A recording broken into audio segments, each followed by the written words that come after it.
ये हम लोग के प्लिंथ टू पैरामाउंट किताब से जो है वो इडियम्स एंड फ्रेज का लेक्चर है। इस लेक्चर में आज हम लोग पढ़ने वाले हैं क्यू और आर से शुरू होने वाले सारे के सारे इडियम्स एंड फ्रेजेस को। इससे पहले हम लोग जो हैं वो पी तक से सारे के सारे इडियम्स एंड फ्रेज को पढ़ चुके हैं, जिसकी एक पूरी प्लेलिस्ट बनी हुई है। तो आप लोग प्लेलिस्ट को विजिट कर सकते हैं। साथ ही साथ प्लेलिस्ट के डिस्क्रिप्शन में, मतलब प्लेलिस्ट पे जैसे आप लोग क्लिक करिए तो सबसे ऊपर में ही जो है वो टेलीग्राम का लिंक डाला हुआ है, जहाँ से आप लोग इसके PDF को भी डाउनलोड कर सकते हैं।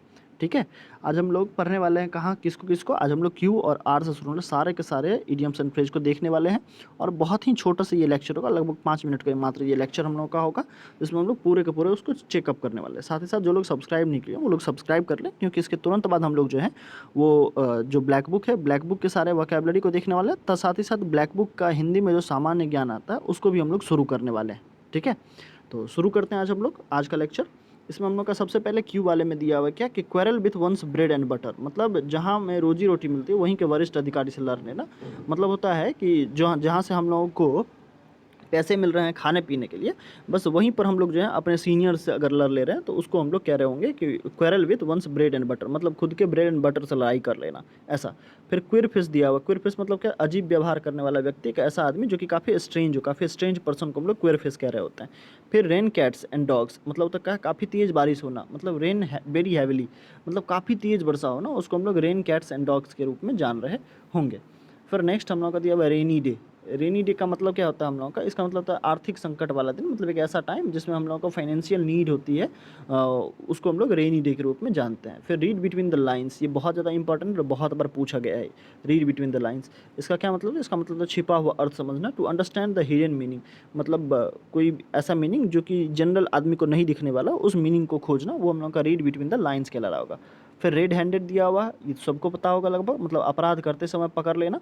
मतलब हम लोग का होता है एग्जैक्टली विल कमिटिंग क्राइम और डूइंग समथिंग रॉन्ग, मतलब जब हम लोग कुछ क्राइम कर रहे होंगे या कुछ हम लोग कुछ गलत कर रहे हैं तभी पकड़ लिया जाना, ये हम लोग का रेड हैंडेड कहला रहा होगा।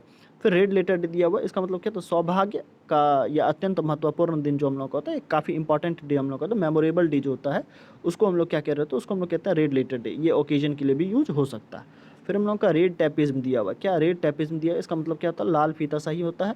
मतलब होता है कि किसी चीज़ में बहुत ज़्यादा काफ़ी strict adherence to excessive paper work and official formalities, मतलब होता है क्या कि ऑफिशियल फॉर्मेलिटी वगैरह में या फिर काफ़ी ज़्यादा एक्सेसिव पेपर वर्क में लगे हुए रह जाना, ये रेड टैपिज्म कहला रहा होता है।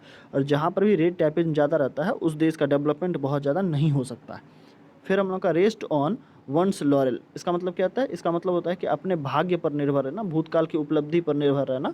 ये हम लोगों का कहला रहा होता है कि रेस्ट ऑन वंस लॉरेल, मतलब होता है क्या, depending on achievements made in the past, मतलब पास्ट में हम लोग पहले जो हम लोग अचीवमेंट कर चुके हैं, कुछ अच्छा अगर कर चुके हैं तो उस पर डिपेंडेंट रहना, उसी का गुण गाथा गाते रहना, तो ये हम लोग का कहलाता है क्या, रेड ऑन वंस लॉरेल।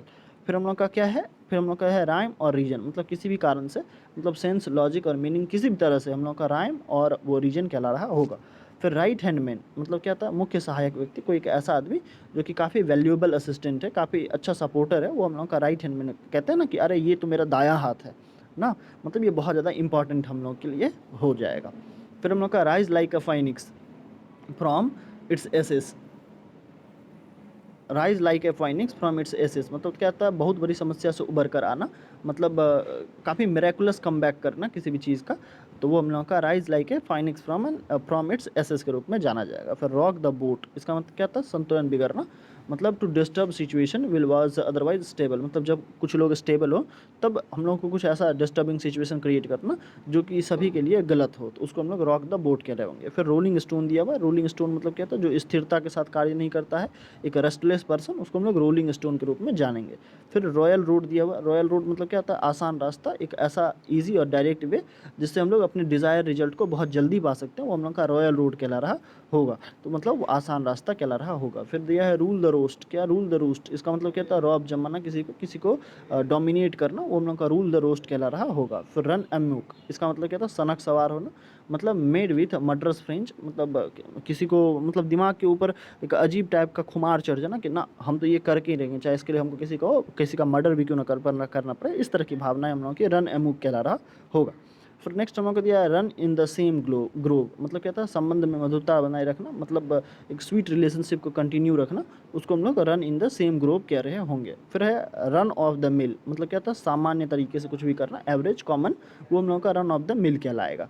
फिर रन द गाउंटलेट, इसका मतलब क्या था, बुरे अनुभव से गुजरना, to go through an unpleasant experience, मतलब एक बहुत ही बुरे तरह के किसी चीज़ से गुजरना, वो हम लोग का रन द गाउंटलेट के रूप में जाना जा रहा होगा। तो यहीं तक हम लोग के ये आर वाले सारे के सारे वर्ड थे, ये भी हम लोग का ख़त्म होता है। तो जो लोग सब्सक्राइब नहीं किए वो सब्सक्राइब जरूर कर लें, ताकि नेक्स्ट लेक्चर जो उसके पास सबसे पहले पहुंच सके। ठीक है, तब तक के लिए बाय बाय, टेक केयर।